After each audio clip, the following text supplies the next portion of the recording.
The sounds that inspire the creative minds. This is The Muse with Maha Amiri. This is Abu Dhabi Classic FM.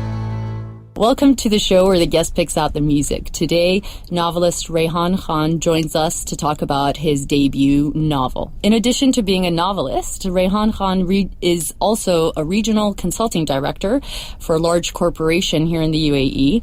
He is a professor of management at Hult International Business School.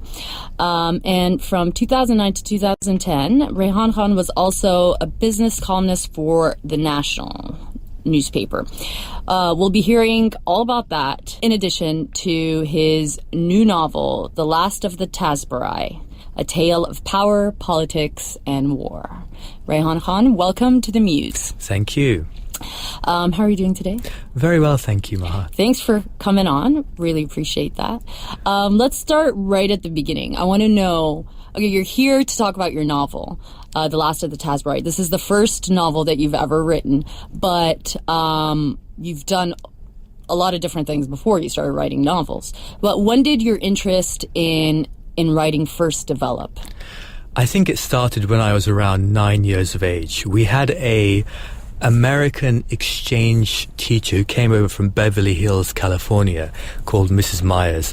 And I remember And you were growing up where? Sorry? In Wimbledon, in London. Mm-hmm. And I remember she set us this task and she said, "Children, go away and write a story."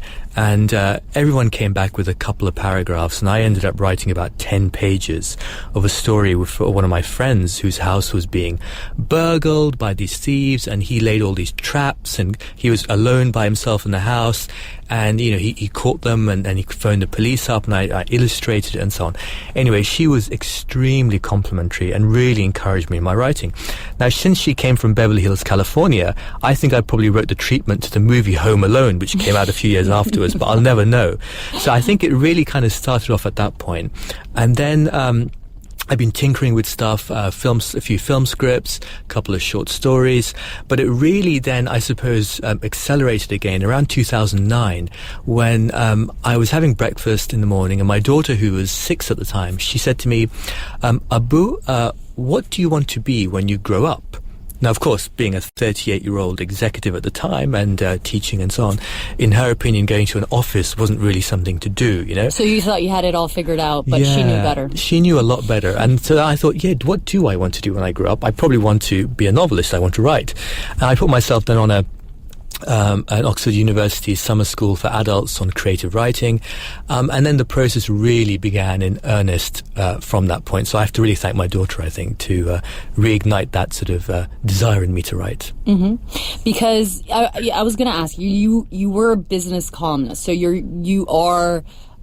you already have that skill of writing. Sure. But creative writing is different.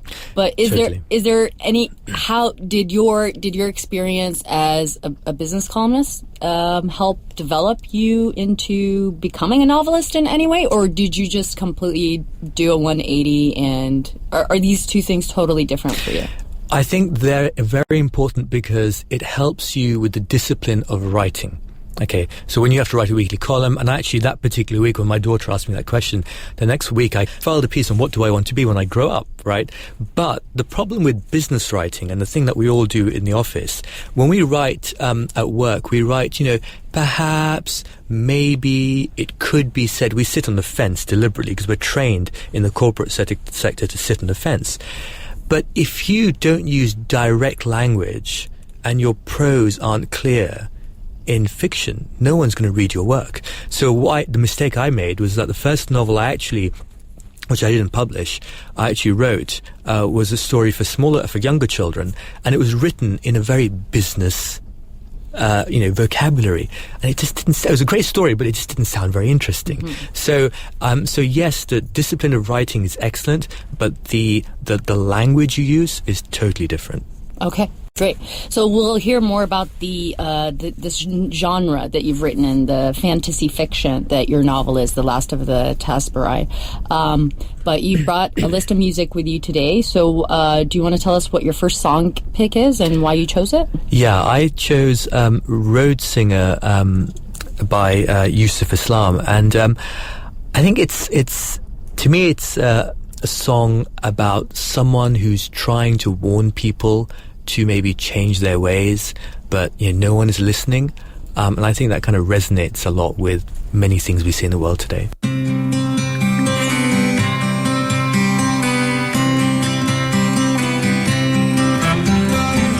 Old singer came to town, long cape and hat. People stood and stared, then closed their doors as he passed. He strolled the empty street. Kids banged on tin cans. Then the panting dogs began to bark as the road singer sang.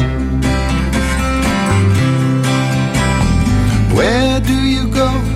Where do you go when hearts are closed? When a friend becomes a stranger, nobody wants to know.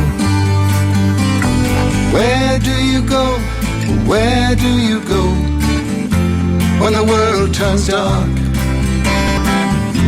and the light of truth is blown out and the roads are blocked? He stopped by a stove between the barrels and sacks. A child's face peeped out and gave a smile and ran back behind a misty glass. On the window pane, a perfect heart and a name. Where do you go? Where do you go in a world filled with fright? Only a song to warm you through the night. Where do you go? Where do you go after lies are told and the light of truth is blown out and the night is cold?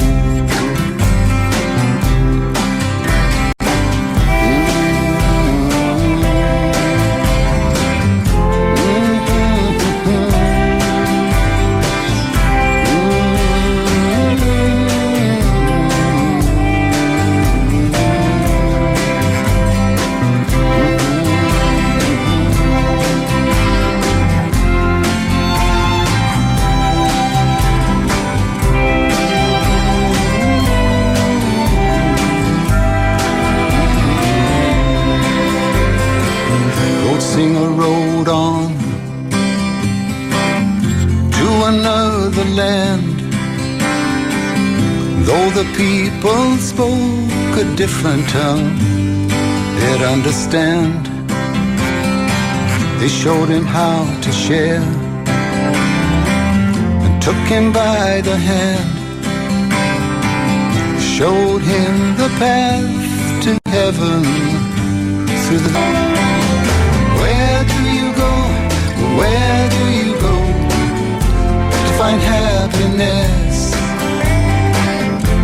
in a world filled with hatred, tears? Where do you go? Where do you go if no one cares and everybody's lost looking for theirs?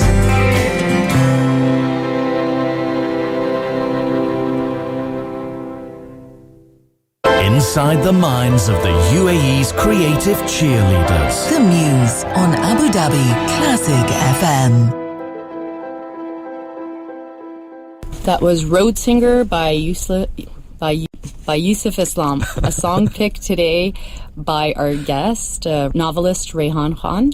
So, Rehan, can you tell us a little bit about this genre, fantasy fiction? Yeah, I think it's, the great thing with fantasy fiction is that it enables you to really dream up different worlds from your imagination. And often fantasy fiction provides a great canvas to tell a story about something that you're concerned about in the world that you see today, but you can express it in this kind of, fantasy world without really offending anyone, but perhaps drawing out some, metaphors in terms of what you're writing. So I guess, classically people would think about fantasy fiction from the point of, C.S. Lewis and the Narnia stories, and obviously Tolkien and Lord of the Rings, and perhaps up to the much more contemporary and gruesome kind of George R. Martin kind of epic fantasy fiction as well. So I guess, you can tell a number of stories within that canvas. So I know that it was your daughter's question that kind of brought it to light for you that you wanted to be a novelist, but do you think that fantasy fiction was something that you always in the back of your head maybe wanted to write, or is that something that also came about recently?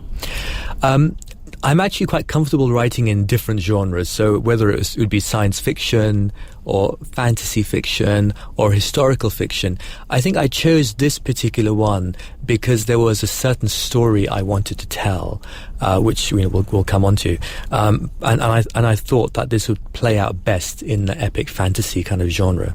Okay, so why don't we talk about the book specifically? The Last of the Tasburai. What does this title mean? What is a Tasburai? Right. So, am I saying it correctly? You are saying it correctly. Yes. So, first of all, the word Tasburai. Imagine it comes from two words really. One is the Arabic word tasawwuf, and the second word is samurai.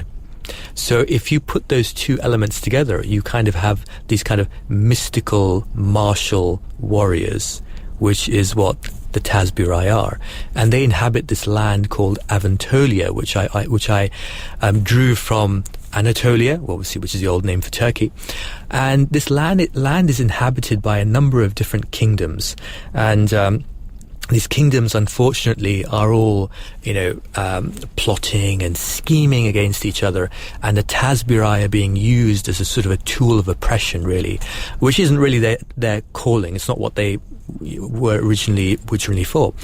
And while all these kingdoms are all fighting with each other, their actual real enemy, this race of demon masters who live across the Black Sea called the Magrog, are sitting there and watching and waiting, and while they've all weakened, they'll then sort of, come in and invade. And it's called the Last of the Tasburai because there are very, very few Tasburai left to defend the kingdoms of Avantolia, whereas in the past there were many, many Tasburai. So at a time like this, who do you then call on to actually, help you if the very best amongst you are no longer there? Mm-hmm. So that's the kind of general premise. All right, and who are the main characters? If someone picks up this book and they want to read it, what are the different personalities that they're going to be confronted with? Right, so I guess there's a whole cast of characters, but the main 5 protagonists in the novel, the central one is Suri Yi, and she is a grandmaster of the Tasburai order who's about 50 years of age. She's made some terrible mistakes in the past, and she is really the last of the Tasburai, and she is on a journey of redemption to correct, the mistakes that she's made. We then have her apprentice, who's a 16-year-old called Aiden, and Aiden is conflicted by what he sees in terms of the things he's being asked to do. He doesn't feel they're right, but he's being sort of forced to do them because he's been given orders. And then we have sort of 3 other characters. We have another female character who is Yilva, who is a feisty young thief who's out to rob the rich of the people of the city. We then have a spoilt princess who's there to sort of, put that sort of fantasy element into it. And we have a young captain of the army called Rykard. So of the 5 central characters, I worked on really 3 strong female leads. And I think for me, the hardest thing to do over the course of the 4 years of writing was actually trying to find the character voices and making them all sound a bit different.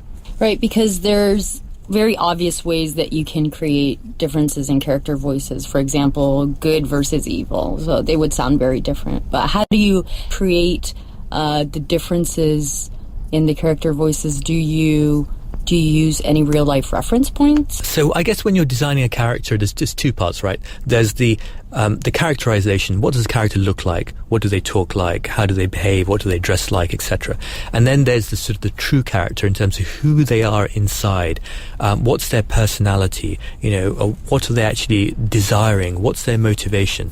And it's very important when you're structuring a novel at the beginning to sort of try to work those things out and really get inside your character's head.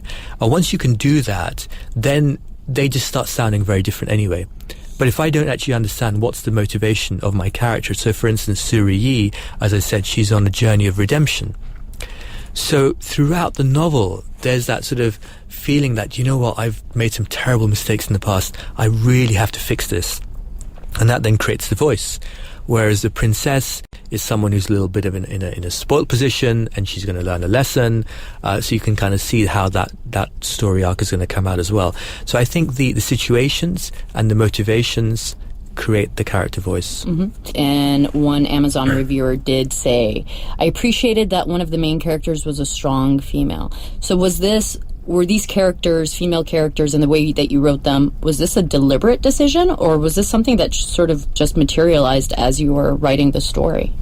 It did materialize. It wasn't deliberate at the beginning, but then I just found that it was just easier to write it from that perspective. Fantasy epics are often written from a very kind of, strong male characters and so on. And then once I'd sort of decided to make the main character, Suri, sort of a female lead, and got her kind of voice right, then I thought, well, I can't just have one strong female character and all the other as men characters, So I then kind of tried to sort of balance it off from there. But it wasn't really a deliberate decision. It just the way it happened. Okay. All right, so it's time for another song. Why don't you tell us what the next track is? Okay, so I've chosen Brothers in Arms, which is an old song by Dire Straits from the 1980s, I think. And the reason I chose it is because I think it's a really good anti-war song. And that just, resonated with me.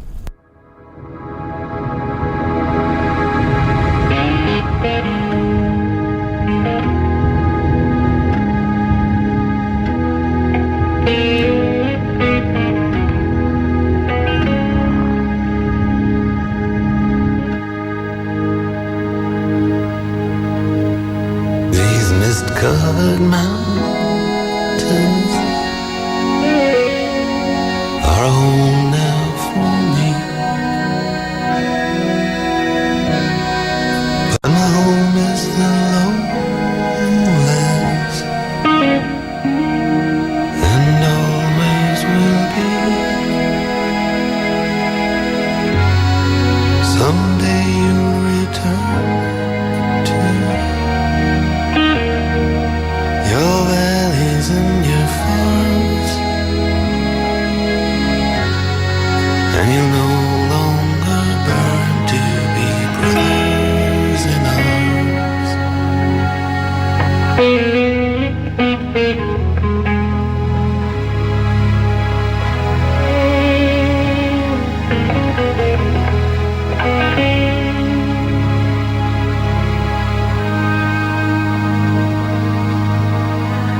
through these fields of destruction,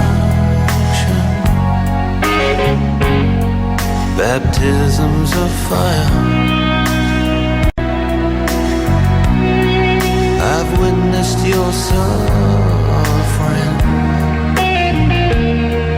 as the battle reached high, and though it hurt me so bad, in the fear and alarm,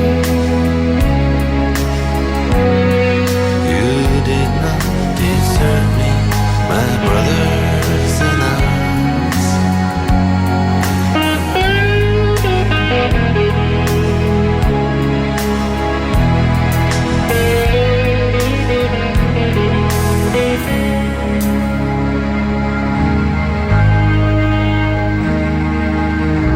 There's so many different worlds,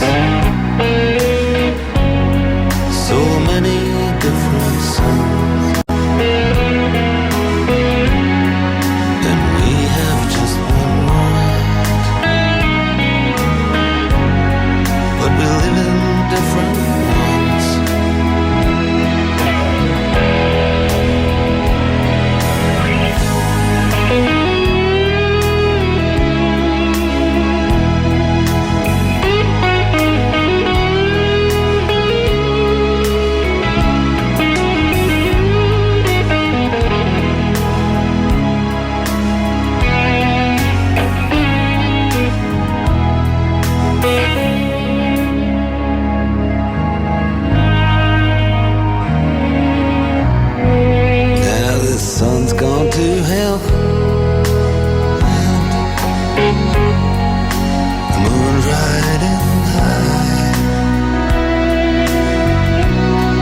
Henry bid you farewell. Every man has to die, but it's written in the stars, in every line in your palm. We're fools to make war on our brothers in arms.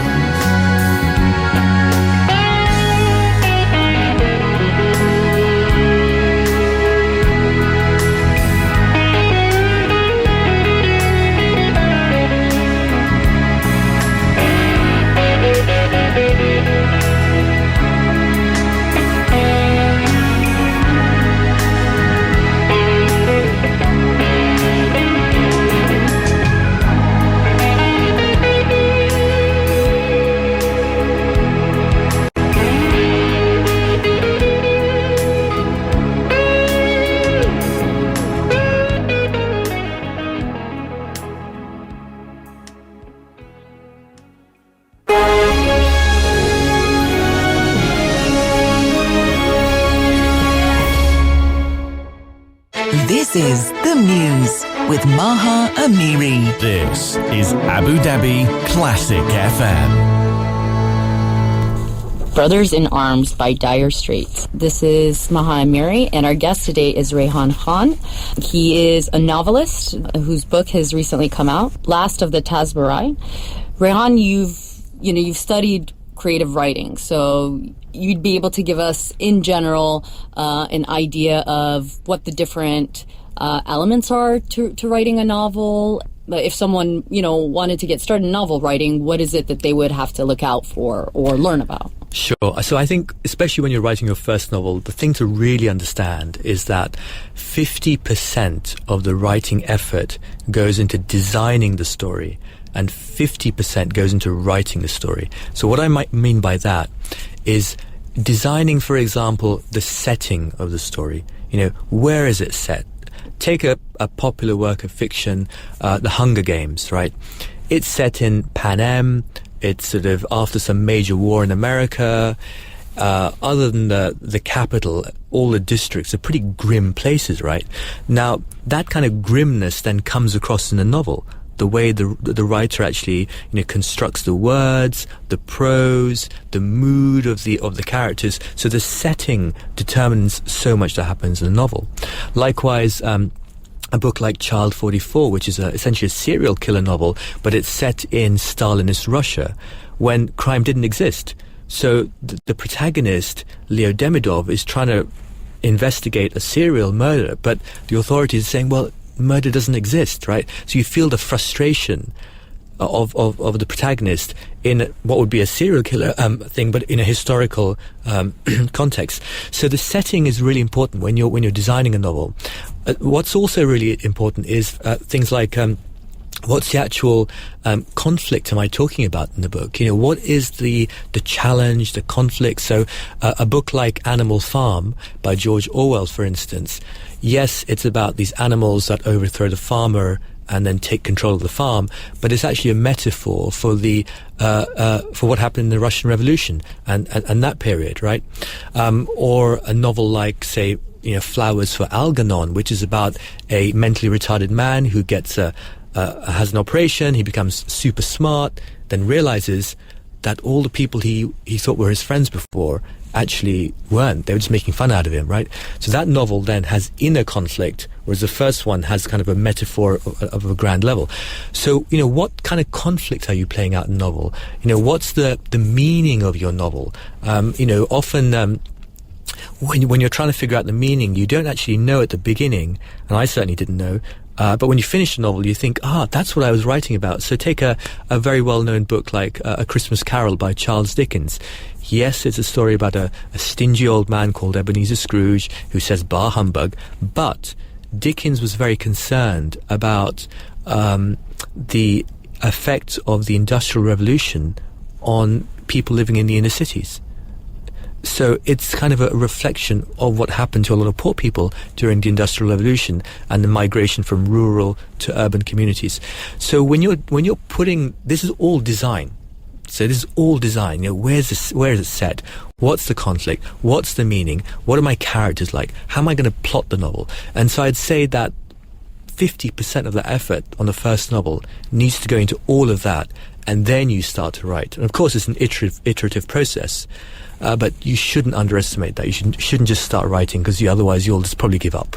Can we talk about the book then specifically? Because, as you mentioned, it's set in Anatolia, which is not a real place, but it sounds a lot like the ancient name of Turkey, Anatolia. Yeah. So what is the real life inspiration for the setting of this novel? Yeah, okay. So, I've always been inspired by Aristotle's sort of 4 virtues of wisdom, of courage, of justice, and of temperance. And I wanted to write a story in which I could take this virtue of courage and put it right in the center of the book. Because Aristotle said that, when courage is in the golden mean, when it's in the equilibrium, in the middle way, then it manifests itself, it shows itself as being steadfast, as being virtuous, as being able to control your anger. But when courage goes to the extreme, then it becomes recklessness, it becomes pride, it becomes arrogance. And when courage goes to a deficit, then it becomes cowardice and meanness and so on. So I thought, well, what if the very best people in society, the Tasburai, what if the very best people who everyone else looked up to are these kind of elite martial warriors, what if they lost their sense of courage, in terms of courage being in the golden mean, rather than it being valor, it became pride? What would that mean then for the rest of society? And so from that I started to then construct this idea of the Tasburai warrior. I said, what if the best people lost their sense of balance? And I think in many ways this is a kind of, for me, it's a reflection of the human story across many different cultures, because all cultures, when they look back in their past, have been great at some time. They have been, made a huge contribution to humanity. And often we hark back to that period and we say, oh gosh, we were so good at one time, what's happened to us now? Well, I think I'm always a very positive person. I think, you can actually go back to that point. But you can only go back to that if you maintain this notion of the golden mean, because when you're in the golden mean, then you can connect with people from different parts of the world, from different societies, who think differently from you. But as soon as you go to an extreme, you then marginalize yourself, right? You can't make that human connection. And so I think these were all of these sort of thoughts that were playing around in my head when I started constructing the novel. But I wanted it to be kind of a fast-paced, martial arts-centered, action-orientated novel, but with that broader theme of the golden mean and about making those human connections with different people. Those themes are very evident in politics, power, war. Are there real life events, things that are happening today that have influenced the writing of this book? Or just, did you do any research into any one particular event in history that might have really inspired the writing of this book? Yeah, I think, history repeats itself. So what we're seeing today has been played out, let me rephrase that. Some of the extreme behavior we're seeing today has been repeated in the past, and history does repeat itself. So have been writing this for about 4 to 5 years now.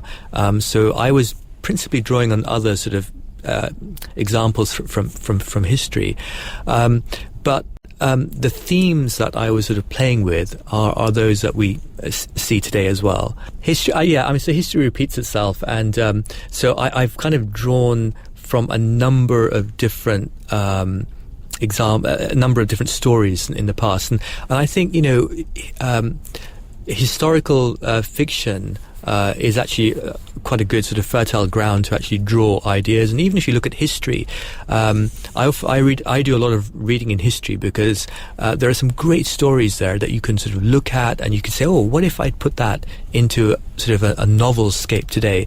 So for instance, I mean, take the story of like Ashoka the Great of India, who was a merciless king initially, and he killed all his family, and he was very, very, terrible person. But then he embraces Buddhism, and then makes, Buddhism the actual religion of all of India, and spreads Buddhism, and Buddhism goes to Japan, and then he's, very much revered as an individual. But he went through a huge change in his personality. That's great material for a fantasy novel. Likewise, you take the story of the Mamluks in Egypt, for instance. They were slaves who became soldiers, who became sultans, and they ruled from the 13th to the 15th century, and they were the first force to actually defeat the Mongols, and push them back. And eventually, obviously, the Mamluks were defeated by the Ottomans, but that's great material, for a fantasy novel. So what I've tried to do in the book is there are a lot of historical reference points, and every single name of every single character, every weapon, every geographical location has a historical reference points. So, for example, one of the antagonists in Last of the Tasburai is Grandmaster Naram Sin. Now, Naram Sin is actually the name of the very first Sumerian king who declared himself to be a god. This is going back, 5,000 years or so, and he said, "I am a god, worship me." Right. So anyone who knows that history would think, "Oh, okay, I get that," right? Likewise, Suri-Yi, the name Suri in Persian has been referred to as princess, and Yi in Mandarin is righteousness. So kind of a righteous princess. And even the weapons, we have one sword in the book is called Tizona, which was the sword of El Cid, who was a Spanish conqueror. Another sword is called Shamshir, which is obviously anyone who's read Persian poetry will know, okay, Shamshir is, a sword as well. So I've tried to use a lot of historical reference points, and I'd love for the readers to write to me and say, yes, I picked that one up, and oh, you used this. Okay, so which brings me to my next question, which is, who did you write this novel for? Who's supposed to read it? Because it's fantasy fiction, it has martial arts, so you'd probably automatically think this is for young adults or teenagers. They would be interested in this book. But then you also have all these historical reference points. You have the themes of war and warmongering and politics. The philosophies of Aristotle are in this book. So who is this book targeted at? I've tried to layer the book so that a young adult audience will be able to read it and be on the edge of their seat, and it'll be a real page turner. And all the schools I visited in the UAE and the children I've spoken to, they've said, "Oh wow, when's the next one out?" and so on. At the same time, there is a different sort of layer in some of the themes you've mentioned there, and hopefully if an adult reads it, I would hope that they will be able to pick up on some of those themes over and above. And a number of adult reviewers have sort of come to me and said, yeah, I kind of get that, what you were saying about, that. And yeah, so were you making a point about such and such? So a lot of adults have talked to me like that, whereas the kids have said, oh, that fight scene was amazing, and so on. So I've tried to layer it, and I do hope it does appeal to both audiences, and particularly because I'm someone who believes when I write a story that it should be kind of plot-based, have a lot of plot and intrigue and different layers. And I think the trend in sort of books for adults recently has been not to have complex plots. But I do think that a lot of adults really like plot-based books, which is why you can see the Harry Potter books appeal to adults as well, because they were so plot-based. All right, it's time for another song. What would you like to play now? Okay, I think I'd like to go with Ka-Ching by Shania Twain. And, to me, this is, again, the lyrics is what does it for me. What is this song about? It's really about consumerism. And it's saying, don't go and spend all your money at the shopping mall and, waste and draw a massive credit card debt, but just think about what you're doing. And to me, it's just like such a potent song for our time.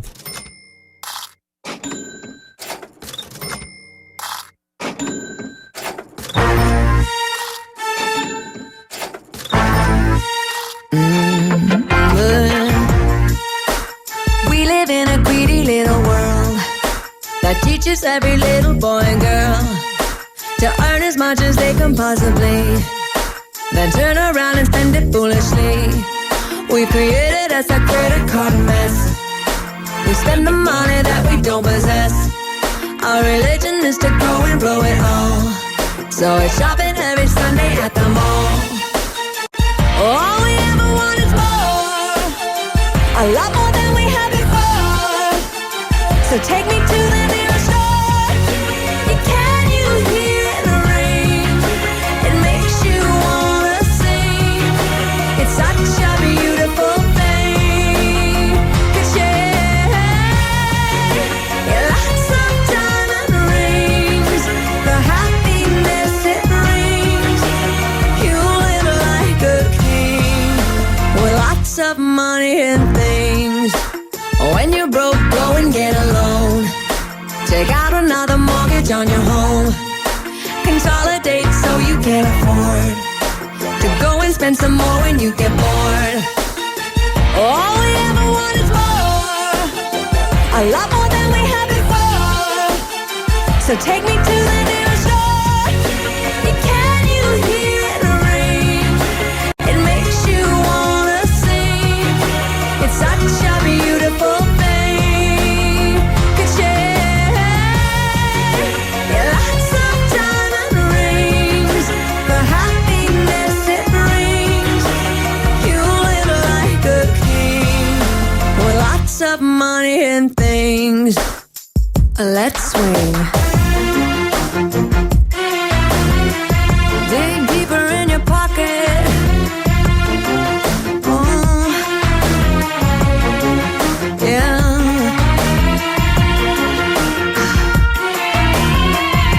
Come on, I know you got it. Dig deeper in your wallet. All we ever want is more, a lot more than we had before. So take me to the nearest store. Can you hear it rain? It makes you wanna sing. It's such a beautiful thing. Lots of diamond rings, the happiness it brings. You live like a king with lots of money and things. Can you hear it rain? It makes you wanna sing. You live like a king with lots of money and things. Ka-ching.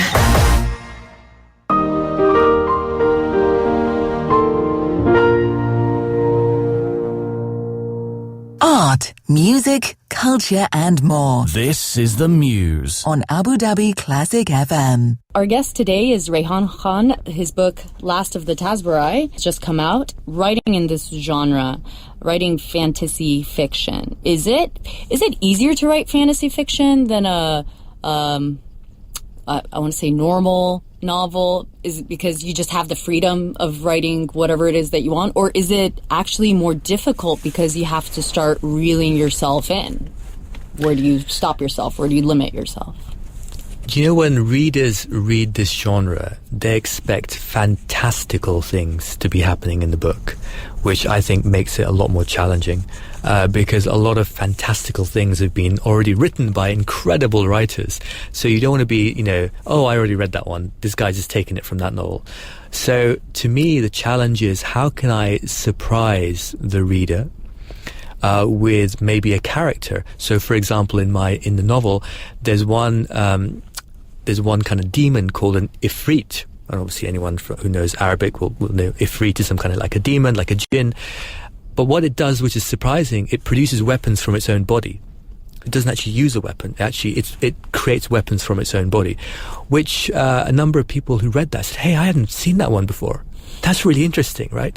So it's quite challenging to be able to always come up with something new in the fantasy genre.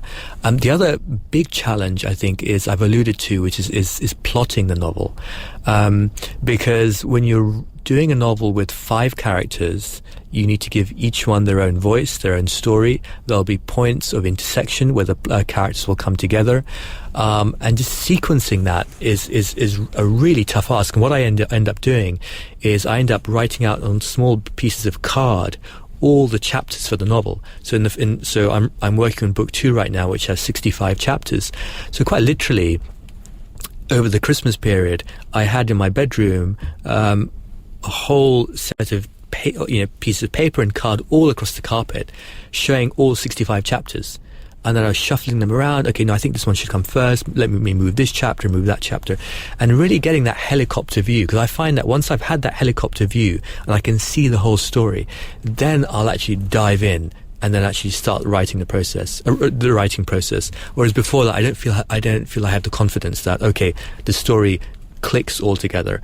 So that's a huge challenge. And now, of course, you still shuffle things around as you go along, but I need to know, where am I starting?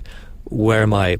Where's the middle and where's the end? Because the last thing you want to do is you want to start with a bang, finish with a bang, but the middle of the story just peters out, and the writers and the readers having to drag them through themselves through the novel. So when you get that helicopter view, you can calibrate the pace of the novel. And you think, okay, I'm going to really give these readers, make them lose their breath at this point. Then I'm going to give them a rest in this next chapter. Then I'm going to crank up the tension again, and it allows you to calibrate the whole novel. So I think that's a challenge. And then the other challenge, probably what's worth mentioning, especially in fantasy, is the character voice, really. So which I mentioned earlier, is making the characters sound compelling and different. And their tone and their intonation, and their parts of speech, and the things that they say. So in the novel, Yilva, who is a feisty young thief, she comes from a band of people who live in the forest. So she's often saying things which have kind of woodland references or elemental references in the way she talks, whereas obviously a captain of an army talks differently and so on. So I think that's a big challenge as well. Okay, and so you mentioned that you like to map out the plot of the story before you dive into the actual writing part.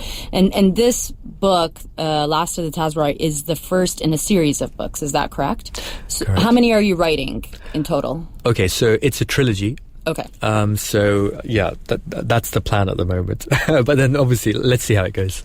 Okay. Did all 3 novels appear at the same time for you, or are you working your way through that?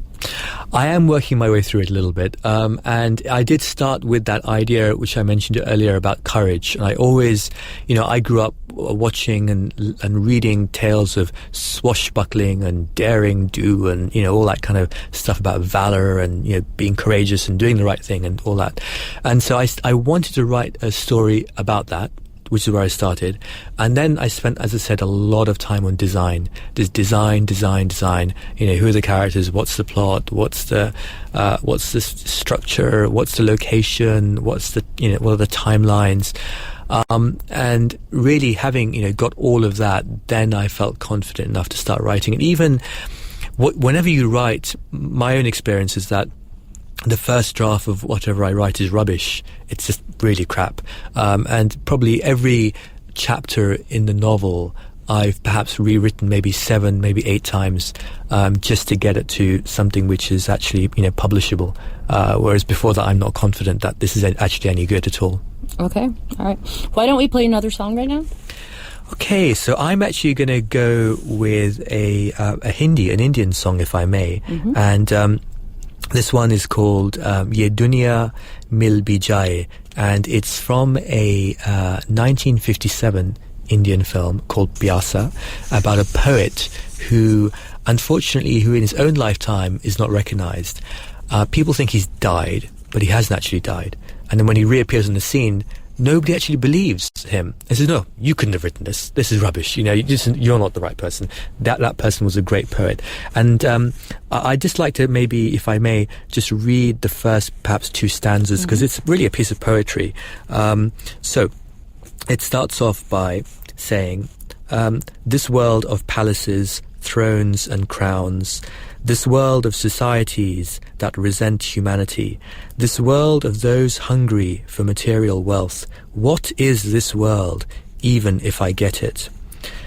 Each body is injured, each soul thirsty, restless glances, sorrowful hearts. Is this the world or the dominion of senselessness? What is this world, even if I get it? And it goes on and on and on, and it's just poetry to me. So hopefully people can understand some of what's being said. ये महलों ये तख्तों ये ताजों की दुनिया ये इंसान के दुश्मन समाजों की दुनिया ये महलों ये तख्तों ये ताजों की दुनिया ये इंसान के दुश्मन समाजों की दुनिया ये दौलत के भूखे रवाजों की दुनिया ये दुनिया अगर मिल भी जाए तो क्या है ये दुनिया अगर मिल भी जाए तो क्या है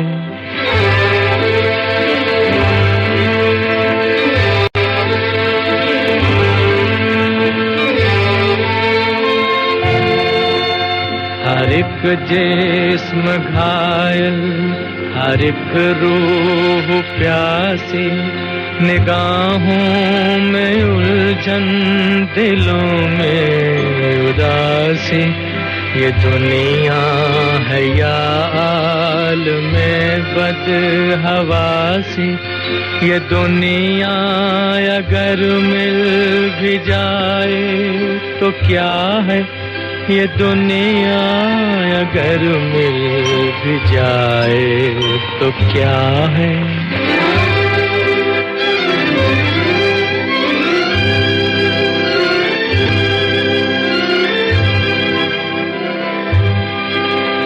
यहाँ एक खिलौना है इंसान की हस्ती ये बसती है मुर्दा परस्तों की बसती यहाँ पर तो जीवन से है मौत सस्ती ये दुनिया अगर मिल भी जाए तो क्या है ये दुनिया अगर मिल भी जाए तो क्या है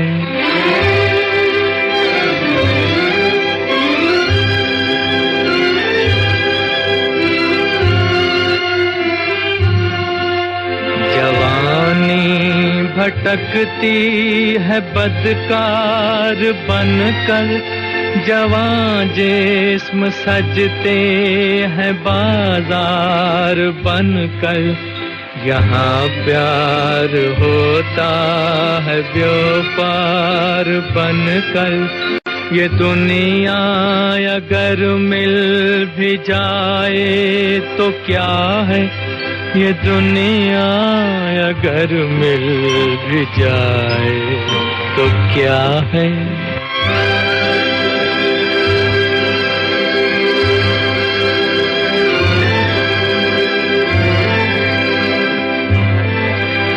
ये दुनिया जहां आदमी कुछ नहीं है वफा कुछ नहीं दोस्ती कुछ नहीं है ये दुनिया जहां आदमी कुछ नहीं है वफा कुछ नहीं दोस्ती कुछ नहीं है जहां प्यार की कद्र ही कुछ नहीं है ये दुनिया अगर मिल भी जाए तो क्या है ये दुनिया अगर मिल भी जाए तो क्या है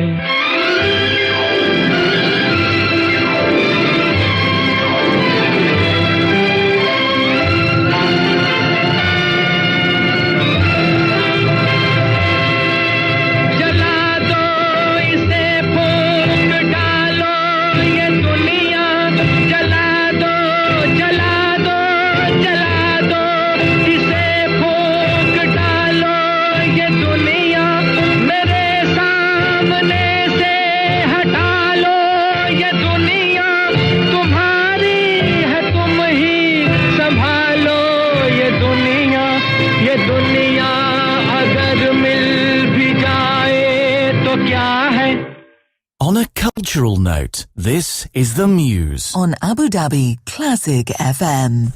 That was Ye Dunya Mil Vijaye from the 1957 Indian film Piyasa, sung by Muhammad Rafi. Yes.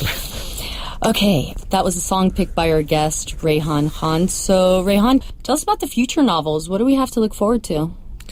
Okay, so I'm working on book 2 right now of the Tasburai story, and then I think that's going to probably take about a year to finish, I guess. And then book 3 is lined up. What's also happening is I've just had an audiobook done. So for Last of the Tasburai, which should be out in about a month, and I was very, very fortunate to find an actor, a vocal artist who's based in Chicago, and he'd done a couple of the Star Wars video games, some of the Darth characters, and when he did the equivalent of a screen test, to me he sounded very much like Severus Snape from Harry Potter.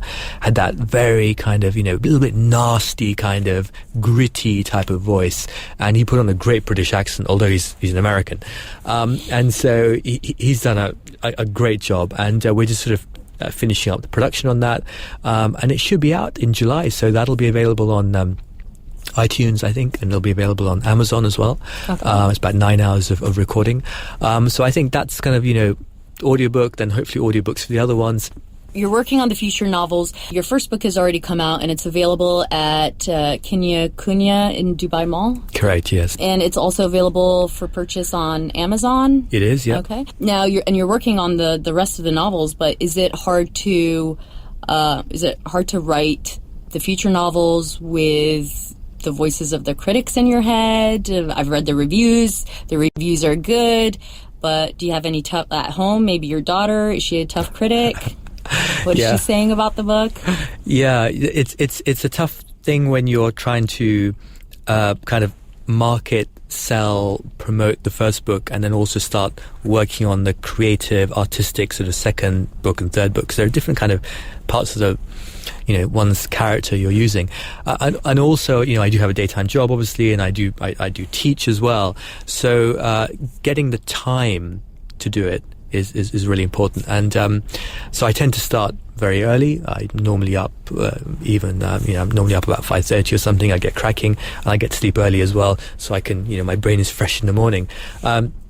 But time is one of those things which is always challenging. But I think as human beings, time is the only thing that we can be sure of having. Every day when we wake up, you might not be sure that you're going to earn any money, but you're going to be sure you have time. So it's how we use that time, I think, is really important. And what are you reading now? I tend to alternate between fiction and non-fiction. At the moment, I'm reading a book called The Fall of the Ottomans by Professor Eugene Rogan, and actually it's eye-opening for me because it explains so much of what's happened in the Middle East after the First World War and the collapse of the Ottoman Empire. And before that, I'd read Dr. Jekyll and Mr. Hyde by Robert Louis Stevenson, and so I tend to mix it up between fiction, non-fiction, and that just helps with my own writing process. Who are some of the writers that you admire? So I have a great admiration for George Orwell, 1984, because just the depiction of what the world could have been like, which hopefully it wasn't. Also, Aldous Huxley's Brave New World is something I really admire, and it's funny because Orwell forecast a world that would be controlled, people would be controlled by fear, and Huxley forecast a world in which people would be controlled by distraction, by titillation, by doing things which are nonsensical and of inconsequential nature. And you kind of think, well, that's probably how the world has ended up, actually. So that Huxley is, to me, is someone who I greatly admire. I also love reading Roald Dahl, who's known for his children books, obviously Charlie and the Chocolate Factory, but I would strongly recommend, if people haven't read it, they read Charlie and the Great Glass Elevator, which is a follow-up to Charlie and the Chocolate Factory. But it's actually a criticism of the Cold War. it's a fantastic novel. There's this, American president who's gone nuts, and, his special advisor is a friend of his who's a sword swallower from Afghanistan, and then, you have the Chinese premier and the Russian premier, and it's just an incredible. If someone made that into a movie, I think it would be either a hit or a flop. If you get the Cold War, you'd love it. So I think those. I love his books. So I think there are many novelists who I could refer to, but the list would be a bit too long. Okay, well, we're near the end of our program. Rehan Khan, it was a pleasure having you on. Thank you for coming on and talking about Last of the Tasburai. If you'd like to pick up the book, it's available at Kinya Kunya in Dubai Mall, as well as on Amazon at the moment. And look out for the audio version on iTunes. Rehan Khan, it was a pleasure. Thank you very much. Thank you.